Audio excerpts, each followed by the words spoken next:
Hello, hello, and thank you for joining us on the Aligned Operator. Today I have special guest Rebecca Sunnen, an amazing operator, founder of the Business Done Better, who I'm super excited to get a chance to share with you guys today. I had the chance to connect with Rebecca a couple months ago, and I was just blown away by everything she's doing in the operation space, in the back end for people, and really streamlining and optimizing. So Rebecca Sunnen is a vision architect, creator of the 5-engine operating system, which we'll get into in just a bit, and founder of Business Done Better. She's trusted by growth stage founders to streamline their backend, scale their vision, and finally step out of the weeds. Rebecca, thank you so much for being with us today. Absolutely a pleasure, Michelle. Thank you so much for having me. Really excited for this, guys. Like, Rebecca is so brilliant with all things operations. I'm just really stoked to dive in with you today. Can you tell us a little bit about your journey before we go too deep? Tell me about your journey. Like, what kind of drove you to be an operator and to realize this kind of need for entrepreneurs in the space to streamline? Yeah, so it's something that systems has always been just a part of how I see the world. My original background actually was in holistic health. So that was where everything started for me. I didn't realize it at the time, but at the time it was systems with the body and the mind. And then that translated into business systems with business is how that developed. So I realized that I could be a lot more effective on the business side than I could on the health side. And I realized that I enjoyed them just the same. Honestly, I even enjoyed the business side more because I feel like I can do so much more on that side.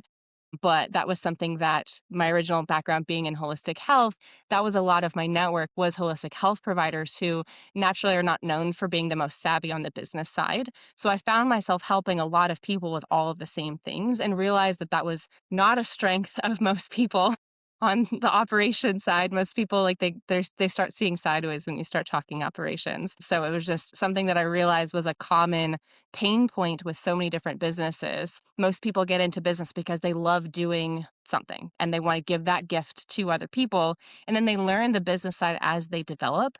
For me, there's pros and cons to it, but I realized that my thing was actually the business side. And so, it took me a lot longer to figure that piece out, but I love scaling businesses, and that's my gift to other people. I love that. That's so beautiful and really special, especially like, coming from that holistic space, like, they're healers, they're, doctors, they're health specialists, and they care about the health side of it, but the structure and the business side, like, it's where you can really shine and support them and help spread so much more of their work, your work, and beyond. So that's really cool. I love to hear that. What would you say is like something that you find most like health specific, like coaches, founders, business owners, like really like need in their operations or that you find is like the biggest needle mover for them when you start working with them? So I get asked this question a lot, and I always struggle with it because it's not one thing. It's because with operations, everything is connected. It's your systems of how you're structuring everything together. So when we take on operations clients, the first thing that we do is we have them do an ops assessment. So on that, we have a 45-point scope, and we're running them through all these different elements of things. So that way we can see what are the needle movers specifically for that company, because it is different. There's certain things that are, we see a lot of similar things, but it's not one thing. It's like, we might see 7 or something like that. However, with all of that, the first thing that what we always do once we start working with operations with a client is we look at their core values. So that is one thing that people kind of don't always think through all the way, that your core values is not just a set of words that you have on your website that's just, hey, we stand for these things. It's actually the decision lens for how you make decisions throughout your company. So it's the North Star for how you run everything. And so that's something that we want to start with, that because we want to understand, who are you? What is your core essence? What matters to you? And then we're going to structure everything around that, including the system side. I love that. That's so, so important and something that I feel like a lot of businesses just run past. They're like, oh, my values are just universal. Everything is good. Or I have them, like you said, they're on the website. Like, let's just roll with it. And in reality, especially when you're building teams, like if they're not value aligned, it's not going to last in the long run. So I know we talked about this briefly. You use the culture index and predictive index for vetting. How do you see the values really aligning in your vetting process? and using these over just, straight looking at resumes? So, and it's tough because you can't always pull certain things value wise from a resume. Sometimes you can, it just depends. But there's certain things that you can have somebody fill out prior to jumping on an interview call that can do a decent amount of filtering. But that's something that I always hire for culture fit first. That's something that's just always been a pet peeve long before I had my own company. When I would come in and do restructure jobs for companies before Business Done Better, that's something that I would not always be people's favorite person. It's, I'm either somebody's favorite or I'm their least favorite. It's not usually something in between. I kind of would always tell them, look, you're giving me the keys to your house. What I'm going to do is I'm going to turn that upside down and then we're going to shake that really hard. And anything that's not nailed to the floorboards, that's not secure and not the right fit, it's going to fall out. We might be lighting that on fire and then we're going to rebuild everything the right way. Okay. Not everybody wants to deal with all of that. And I think that's for a lot of different reasons. So I don't want to go too much into the weeds on that. There's so many stories behind that door, but it's something that often I've seen so many stories where people are afraid to not hire somebody or to let somebody go when they have really good skill sets, but they're not a culture fit. I've seen a lot over the years. I have a couple of people coming to mind that I've, encountered over the years where not in my company, but in other companies where they were really like high quality on the skills wise, but so toxic. So, what companies find when they actually have the strength to remove that person, they find that it actually boosts the performance of everyone else around them because they're not. Because when that person is toxic inside of their company, everyone is shut down. They're not performing at their best. So, oftentimes, business owners don't actually see the impact of a toxic person. They're just focused on that skill set wise, not seeing the impact of somebody not being a culture fit. So for whatever reason, that was just something that always made sense to me for as long as I can remember. So I've always hired that way for other companies and my own. My company now, we're a team of 30, and it is like my heart and soul, just like what gets me up in the morning is my team. My team is absolutely everything. For when you come into my company, like every new hire that I have, by the end of their first week, they're always like, this is the most amazing company I've ever seen. Everyone is so cohesive. The communication is amazing. I'm so clear on everything that's needed of me and where my seat is and where everyone else's seat is and how everything moves and where everything is. It's like I've never experienced anything like this. And it's just anytime that's not the case that I hear on the end, I always do a debrief call at the end of somebody's first week. If I ever don't hear that on a call, I'm like, what went wrong? I love that. That's so important. And like one of the biggest pieces of like hiring failures is when people don't have that clarity and they don't have that structure and that ability, like, because you're really empowering them through the clarity to take ownership of their role. And like you said, like enhance performance. So that's amazing. And it all starts with like being values aligned first. Cause a lot of like you need skill set, of course, but a lot of things can also be trained in. Or at least that's something that I've noticed. I mean, you still want to look for, your core skills, but what are your thoughts on that? Like, how do you kind of weigh the two, I guess? Yeah, no, I love this conversation. So there's certain things that somebody who is trainable, coachable, has the right wiring. I will hire all day long on somebody who has the resume and has the background of something, but isn't coachable, flexible, good culture fit, etc. 100% of the time. So that's something that I also like when somebody is really seasoned. They have like a very specific way of doing things. Sometimes that's great and that's exactly what you need. And now at our level of sophistication as a company today, I've been blessed to find some of those people who are culture fit and are exactly, the piece that we needed exactly as they are. And it's just amazing. So, we've been really grateful for those assets in additions to our team. But, that wasn't the case when I first started my company. So I was able to find a lot of saying this internally, but like calling them calling them kids is not the right word, but, like, young, like, in their 20s, people who don't have, like, a decade plus of background on things, but they are just a sponge. They're bright, they're attentive, their attention to detail is strong, their ability and drive to figure things out. There's a woman who, when I first hired she was 22 when I brought her onto my team. She had hardly any work experience, super green, but on her interview with me, she said, "The more complicated something is, the more excited I get." And I was like, "You will be with me for a very long time." It's been 3.5 years now. She's probably going to be my COO in another year and a half. She runs our whole operations engine. So she's just, she's absolutely just such a dream. And I was able to build so much around her because that was how she was wired. But I had to coach her. There was so much growth that had to happen throughout that. And still today, 3.5 years in, she still has blind spots on certain things because she just doesn't have the seasonality behind it. But she's so bright and coachable and so driven to learn everything in that direction. Like on some of our pulses, she's been like, yeah, so I was looking up like program design and what was it? There was something like a very specific term. She's like, yeah, I was just doing that in my free time. I was like, of course you were. Obviously. What else would you do with your free time? Saturday You know? night.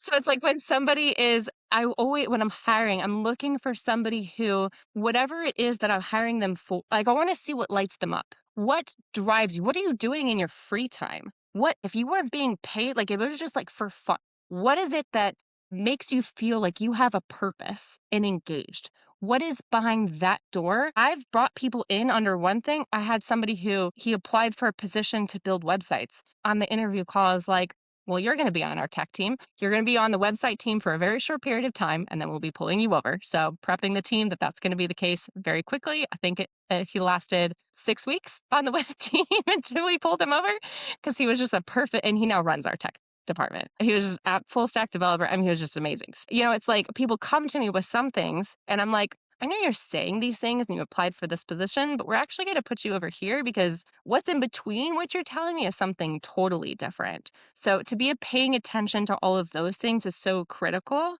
And as a CEO, as a business owner, that is your job, is like how you're policing everybody is like such an important thing because you're responsible for making sure all of the dominoes or chess pieces or however you want to think about it are all laid perfectly on your team so that everybody is in a seat that is lighting them up and that you have this coherency that builds throughout the team. I love that. That's super important. Like just watching like what lights people up and gets them excited. You can tell like the growth trajectory of where they're going to go, where they're going to succeed most, and really like keeping them in those spaces. So I really appreciate that approach you take.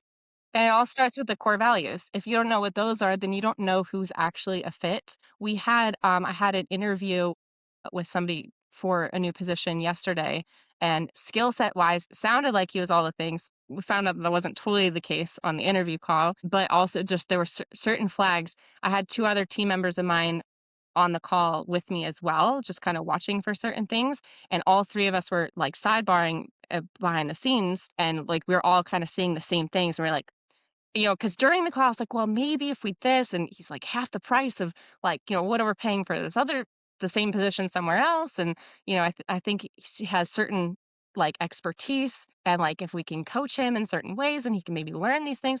And then we realized that there were certain elements that were a flag from a culture standpoint. We were like, took us about 90 seconds after he jumped off the call that I was like, well, that's a no. It really makes your hiring decisions and clarity like just super like cut and dry. Like, because I feel like what I'm hearing a lot from you is you really see the best in people and you see their potential and you're willing to invest in that. And I really Yes. admire that. Like, I appreciate that so much. And it's also, utilizing that objective, like, okay, these are our core values, and if they aren't aligning to this in a way that's going to coexist with the company and grow and scale, like you can't continue that. So knowing those is helping you make the no decisions too, it sounds like. It is never worth violating those. That is one thing I've learned. It's just, when I was in my early 20s, I would see all sorts of like business partnerships split violently. And it's like, just hostile takeovers of companies. And so I was like, I don't know that I ever want a business partner. It's like a marriage has a 50-50% success rate, and a business is a marriage on steroids. And so it's like, you have to be so careful with that, especially at that level. But with team members, even that can cause damage if you're not paying attention. But on the partnership side, especially, or, your C suite, you're letting somebody so close in your house. You have to be very careful that they have to be fully aligned on everything. Otherwise, it's not an if, it's a when that it's going to cause issues. Absolutely. I 100% agree with that. So I really appreciate that and how you're really ensuring that you're aligning across the company. Because, like you said, it's a marriage and it's not just partnership that's like that. It's your executives, it's your leadership, it's your management, it's your C suite. So I love, how you're really looking at this and posing this to people. I know one of the things that we had spoken about, and you've talked a lot about your team. It sounds like you have an incredible team. You also mentioned you hire a lot in Latin America. Can you tell us about like some of the maybe misunderstandings that founders have about hiring in Latin America, or what you found super successful in this? Because you found some incredible people by doing this. Yeah, absolutely. So I'll start with first, there's, some business owners that I've talked to where they're like, "Oh, no, we want somebody local, like, not just in the US, but, like, in the same city." It's like, we want somebody or we at least want them to be in the US, and then they can fly in for meetings once a month or once a quarter or something like that, and I'm like, "Why?" It's like, I love meeting with people in person. There are a couple team members that I've met from overseas that I have met in person, and that's always so fun. And, as we continue to grow as a company, I want to have annual retreats where if someone's been with the company for long enough, I fly them in and anyone else can fly in on their own dime. And, we just have the opportunity to connect in person once a year. But it's like when you have good operations, our team is so cohesive. Our team is so close. Also, just in terms of team dynamics, like people say, like, oh, it's your family. It's not your family. I like to use the parallel of like an Olympic team. Okay, where just like with it, because family, sometimes you like your family, sometimes you don't, but you always stick together. But sometimes you squabble and things get messy, and it's that's not quite the dynamics that we're looking for. But with an Olympic team, it's something that everyone is working towards the same objective. So you're all going in the same direction. And it's also something that everyone is always striving to improve. Everyone is sharpening each other. You're working to go together very cohesively. But also, if someone's not quite cutting it, they're not going to be on the team anymore. So that's the parallel of just how I like to think about everything. So we've been able to achieve that dynamic in such a beautiful way, being completely virtual. I'm the only person in Florida currently on my team. I have a couple in the US, a couple in Canada, mostly in Latin America. I have a couple in Pakistan, one in the Philippines. Like it's so we're all over, we span a whole bunch of different time zones. Also, we talk on EST as a company. Doesn't matter what time zone somebody lives in, is traveling, or whatever. Everything is EST. So we never have to specify anything. Everyone knows that it's EST. Doesn't matter what department, anything. So we're always speaking the same language with everything. But we're able to, like, there's people on our team that feel like they're best friends with, people in their department that they're interacting with all the time.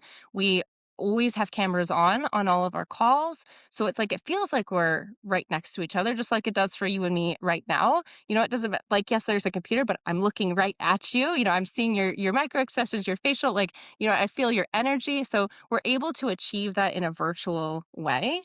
And we're able to be so much more efficient.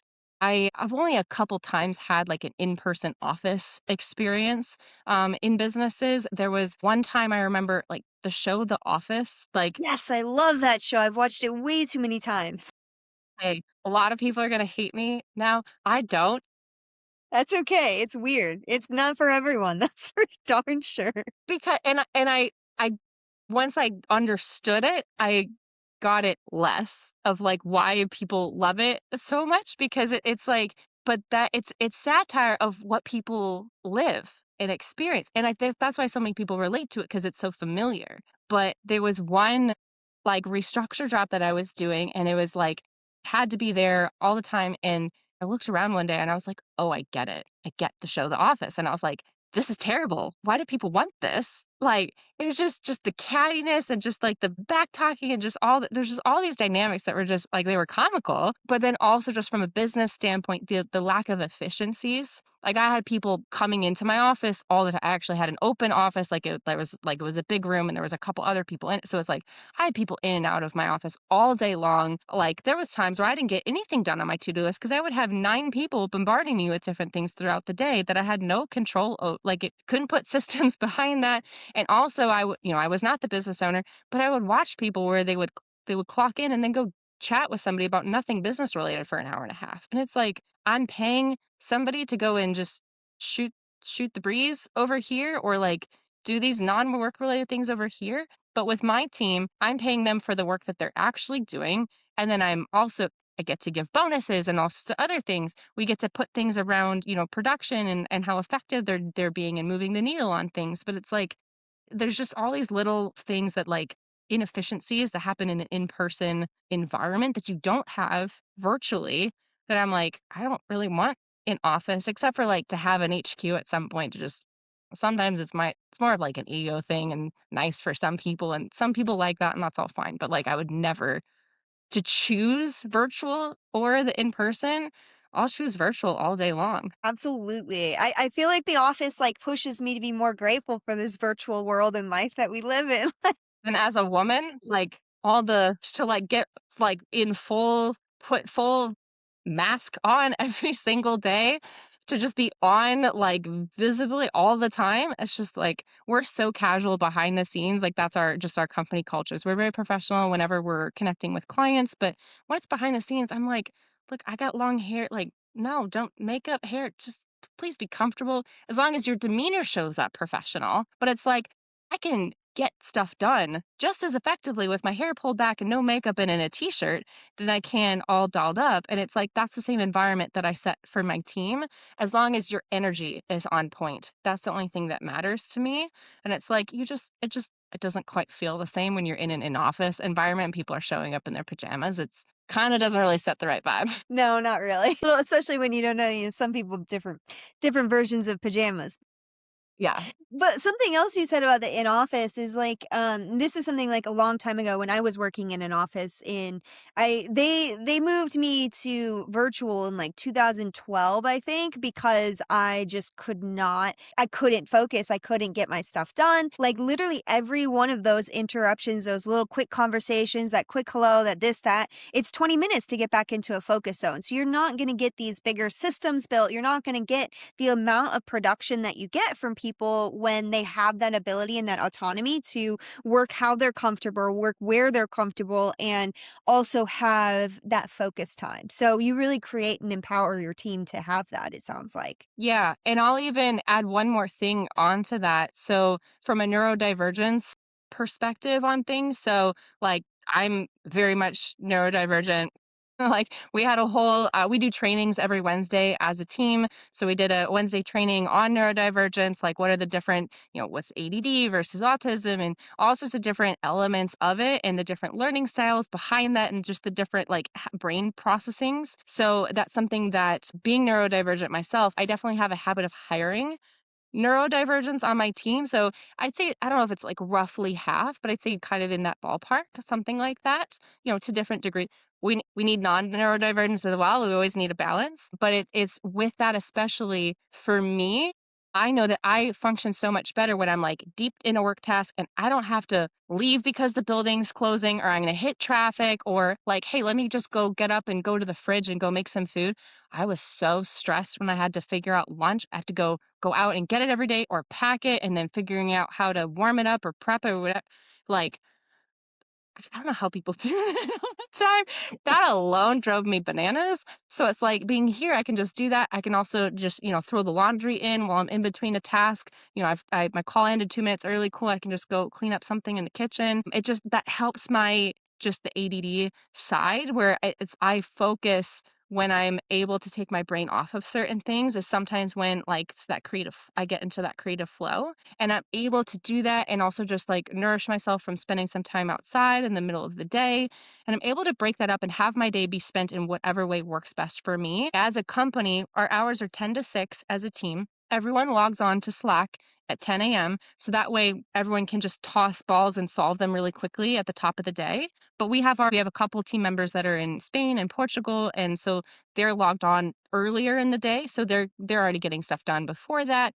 And then I have my night owls that are, doing work later than that. But that's kind of my rule is you're always there for any meetings that you need to be on. You're always there at 10 a.m. And after that, whatever work needs to get done, you're getting it done in whatever is best for you and your flow of things. My creative team, especially, they like to do work at night. If your creative flow is at midnight, God bless you. And okay, sounds good. I can't tell you how many times I have interacted with team members and it is like 1 in the morning for all of us.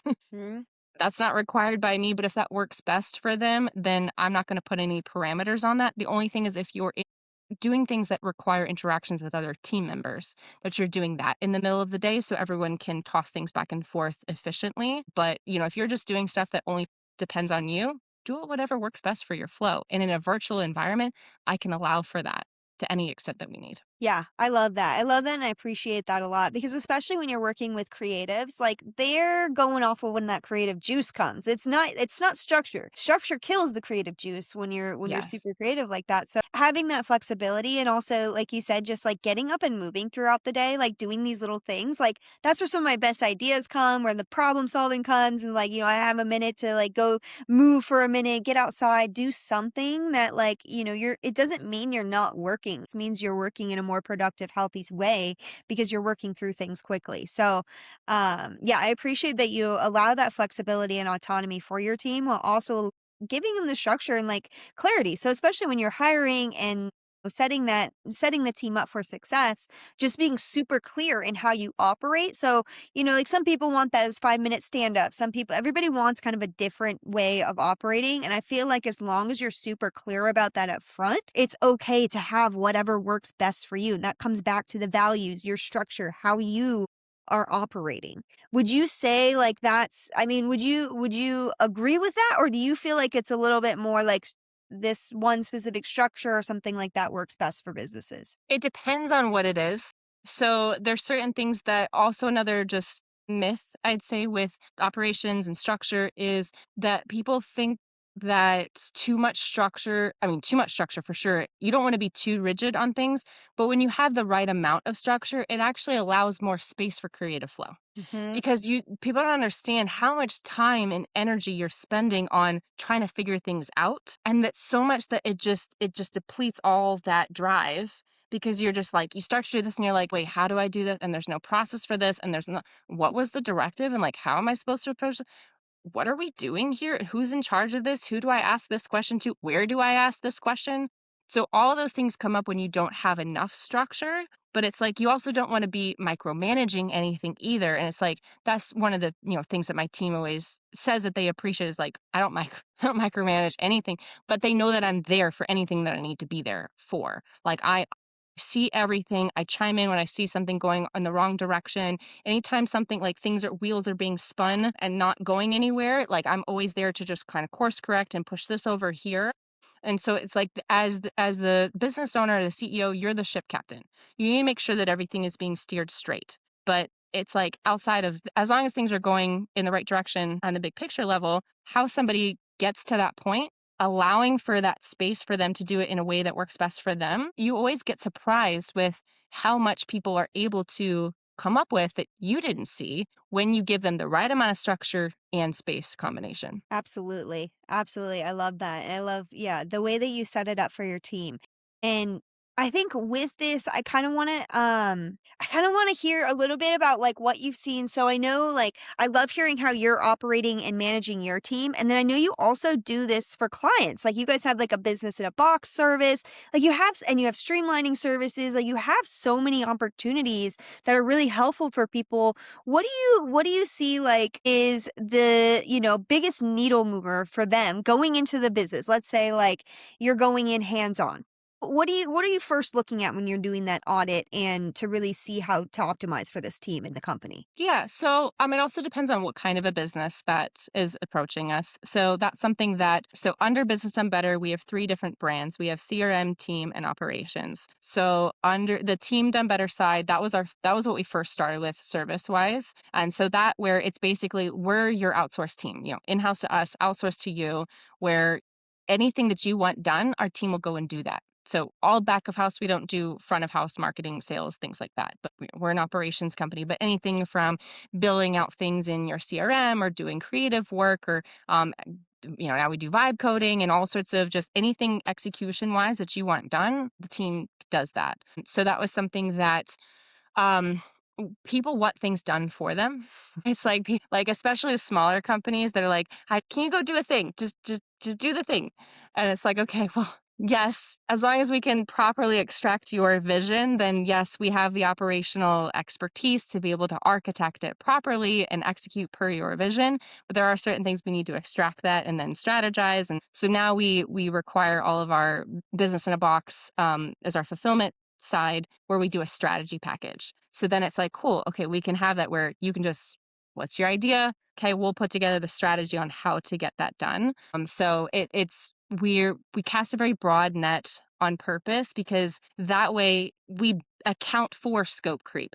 We account for, oh, can you also just, oh, hey, I changed my mind over here. Oh, what about this? And everything's just fine because we're just charging whatever hours it takes for us to do whatever it is that you need done. Great. It's not a different price for creative work versus tech work. It's all just a part of the same thing. So that's our execution side. And on the operations piece, that one we do an ops assessment, and then we have a 3-month done with you program. Operations can't, well, it can't 100% be done for you. It always needs involvement. That's one misconception that I want to definitely set straight is people have sometimes they don't always understand what operations really means. So I've started saying people, process, platform.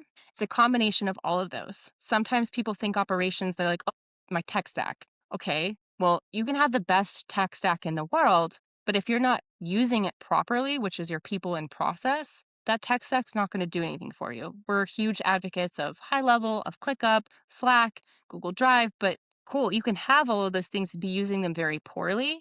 It's not a tech stack problem, it's your operations, which is the process and the people element. That means that it's how decisions are moving throughout your company, which requires the founder involvement.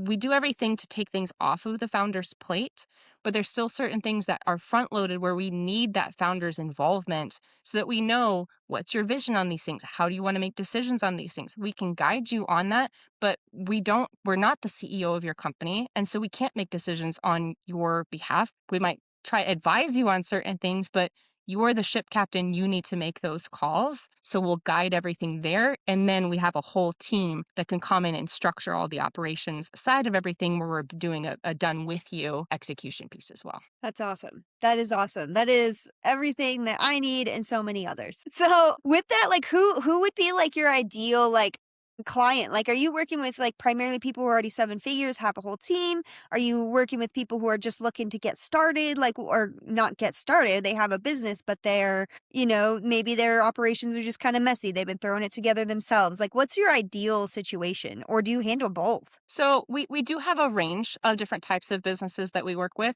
but we like anybody who is a virtual service based company. So like, we can work with certain outliers, but virtual service space that's our sweet spot. So coaches, agencies, consultants, anything that's you're giving a virtual service of any kind. It doesn't matter coach of what, agency of what, that part doesn't matter. We can work with all of them. Business, health, doesn't matter. We love working with all of the above. So that's something that if you're just a solopreneur, you're just getting started on things, we can support you where we have the CRM side. We have a whole bunch of things built for you on that arm.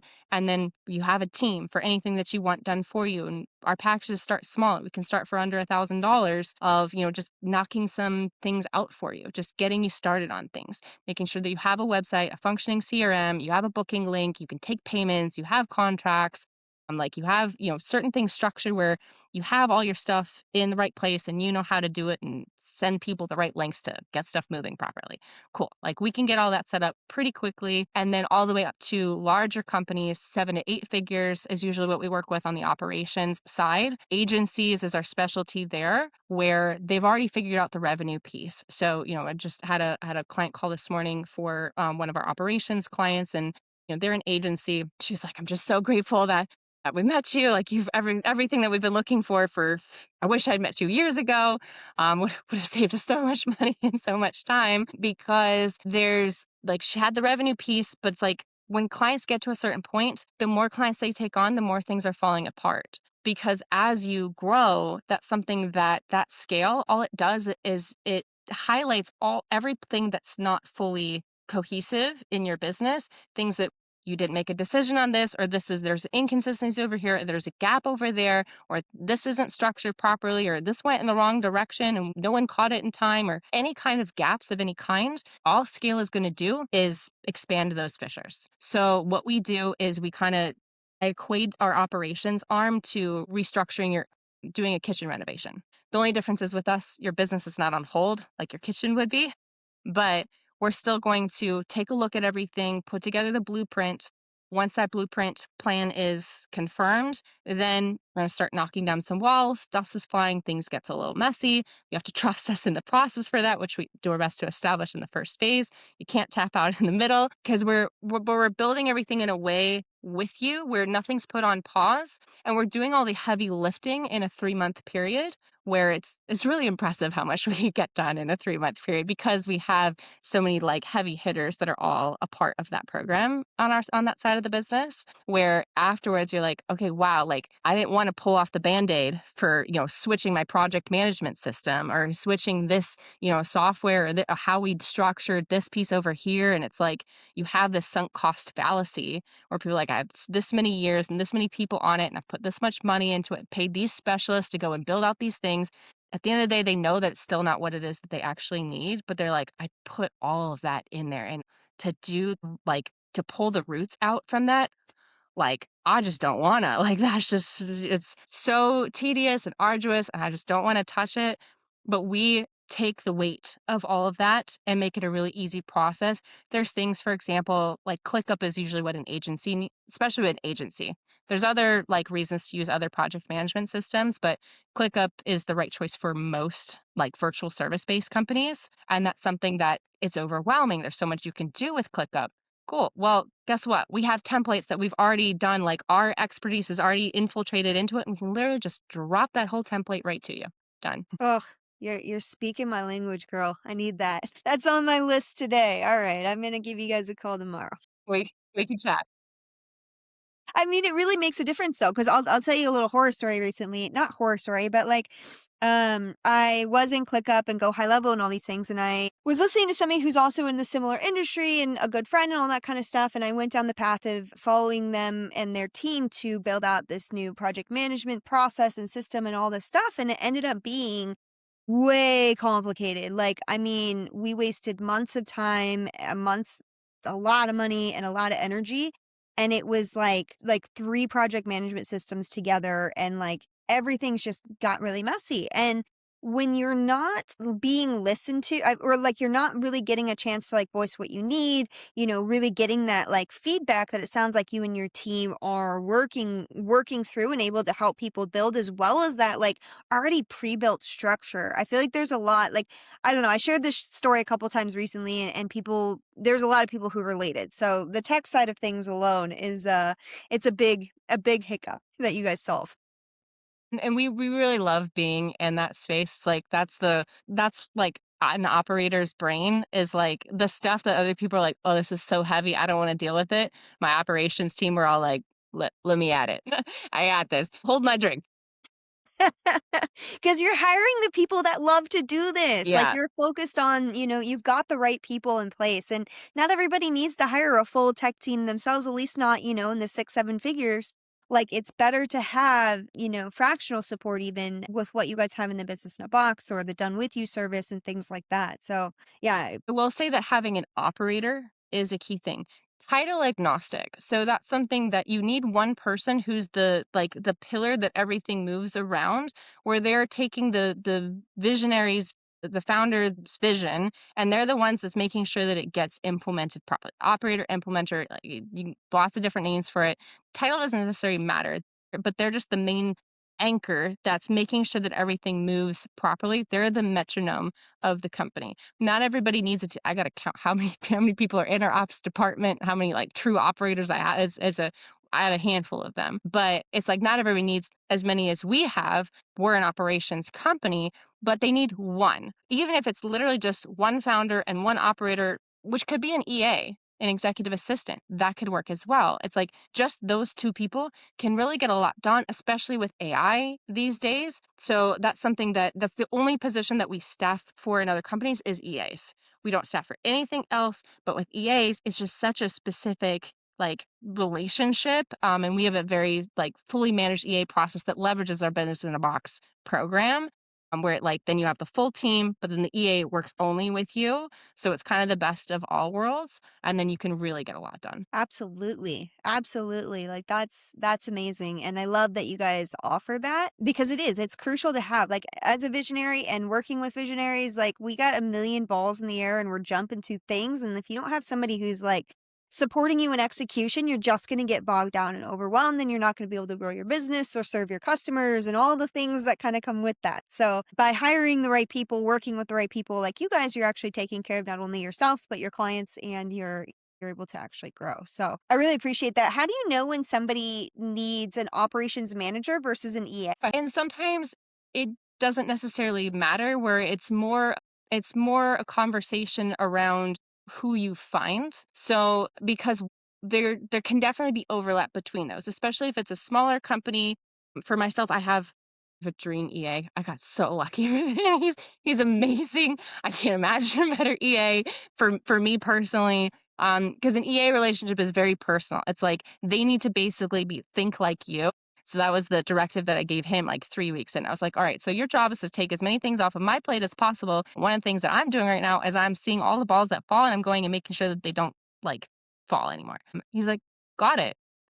Like the next week, he's literally finding things that I didn't even know had dropped and going and getting them solved. And I was like, oh, your dream. But that's because that was an extension of me. It's like you want somebody who thinks like you, but they don't want to be a CEO. The same is going to be true for an operator. So the visionary, the founder, the CEO, that person, everything falls back on you. You're responsible for everything. Anything that happens to your company, it's your fault, your win, your everything. It's all you.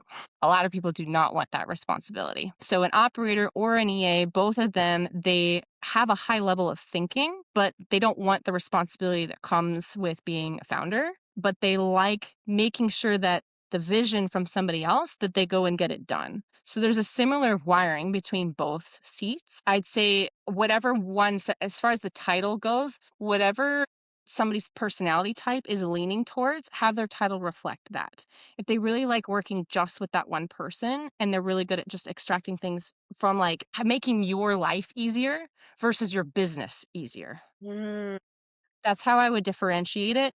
And like I said, you can have just one and they can still play enough of the other where you only need the one seat. Or if you have a larger company, then it would make sense to have both. It just depends on the setup. I like that differentiation a lot, because there's a lot of people who kind of aren't really sure, and it's a little bit mahamba jumba. If you try to push one personality into like the team leadership, and they really don't love team leadership, but they love supporting you and getting things off your plate, like it's a completely different type of role and a great differentiator. So I appreciate that. Okay, I know that we're close on time here, but I really wanted to get into your 5 engines framework. I know we're not going to have a lot of time for this, or we're not going to get into super deep. So you guys are going to have to reach out to Rebecca and work with her team to get the details and get the dirty on this and like really dive into your ops. But would you mind giving us like a brief overview of how you view this in your 5 engine framework? Yeah, absolutely. No, and I appreciate you pulling that out for sure. So that was something that one of the things that I used to think that I was an operator, and then I realized that I'm a visionary, that I just really like operations. I like seeing operations from a visionary perspective. So from that lens, my whole goal for everything is how do I make operations easy for people? So how do I make it where it's easy to digest? It's like it's something that everyone can understand. So I was looking at lots of different operating systems out there, like, EOS, and there's lots of different ones. But I was like, how is there not one operating system that's scalable from solopreneur to enterprise, and that's industry agnostic and that's diagnostic? I was like, an operating system should be able to tell you what's going on in your business, what needs to be fixed, and what you're going to do about it. So that's kind of what I created with the 5 engine operating system, where just to zoom all the way to the top, every business has 5 engines. And I say this in a particular order: revenue, brand, client success, operations, and leadership. So everything in your business wraps up into those 5 engines. Every engine also has 5 drivers that drive the success of that engine in a flywheel manner. Okay, so what you want to do is you want to have, as soon as possible in your business, you want to have one person who's leading each engine. At the beginning, as the founder, you're in charge of making sure all the engines are functioning properly. And until you have somebody to fill the right seat, you're carrying the gap. Whatever that weight gap is of that engine, you are responsible for filling until you have somebody else to own that seat. It can also be an AI agent. So you can, you could have the same structure if it's all AI agents, that's fine too. The structure still applies. But if there's people in your business, you want to appoint one person to lead each of those. So we have so many other different components to that. But yeah, I don't want to get too much in the weeds on that. And it's also something that we're always releasing more and more material on it. We're always that's something we give away just the content piece of that for free. There's so many more plans to do that as time goes by, because what I've learned is that you can give people all the information you want, and it's the implementation piece that they struggle with. So, and that's where our services come into play. So we're happy to answer literally any questions at all on. I love that. Absolutely. And everybody can find you at businessdonebetter.co, and it's Rebecca Sunnen. So yeah, definitely check out the free materials they have on that. It's super helpful and educational, especially when you're setting up your org chart and kind of optimizing like how is this going to actually all fit together? Because your operations like it's it's the unsexy part that you need in your business in order for you to actually scale. And Rebecca and her team like seriously have this dialed in. So definitely go check it out. Can Well, I'll I give you the sexy part. Yeah, I'll give let's it hear these it. because that this is like I feel like this part makes it sexy. So here's the impact of good operations is I'm very excited that at the end of this quarter, we will have finally reached a certain threshold where next quarter, I'm taking 2 weeks off of my business. I am not logging into Slack, where 2 weeks out of my business, not only will nothing catch fire, but things will actually continue to grow and be optimized without my involvement. That's already happening in my business. We've been around for a little over 3 years now. So it's like, we're at a sophistication that most companies don't get to after any amount of years most of the time. But it's like that is possible. And, we're able to get those wins quicker for clients than we were even able to do for ourselves. But it's like, that's the sexy part. Where as a founder, you're able to actually do what with your time as you want. I don't know how much sexier it gets in a business. I 100% agree. Like that's amazing. I'm so excited for you and like to have the right team and operations in place for you to take that time and just know that like you things are still moving. Like you're not losing money. You're going to be making money while you're out there and things are going Things to work go. better because I have the right people in place. Things work better the further I zoom out now. Yes. But you have to earn it. You can't just, like, remove yourself and be like, "Okay, it's gonna be fine." Nope, that's gonna drop, fall, crack, break, be lit on fire, and you're gonna have to clean up the mess. So you can do it that way and learn trial by fire, and that's what most people do, or you can work with us and we can implement it where you can actually have systems in place so you can go on vacation and actually know that everything is great without you being there. I love it. And like to yeah, enjoy your life. That's what we're doing this for. Like our freedom is why we have online businesses. Is why we do what we do is we want to make an impact but also have freedom. And this, operations is your ticket to freedom. So, getting dialed in guys. Check out businessdonebetter.co. We'll link it in the comments here and definitely check out Rebecca. We'll also link her information for you as well. I really appreciate you being here today. Like, this was so helpful. I feel like I could keep asking you 100 more questions. Happy to. I I love it. it's just great talking to you. So maybe we'll just do a part 2. Too. Would love to. Thank you, Michelle. Absolutely a pleasure. Awesome. Thank you so much. I really appreciate it, Rebecca.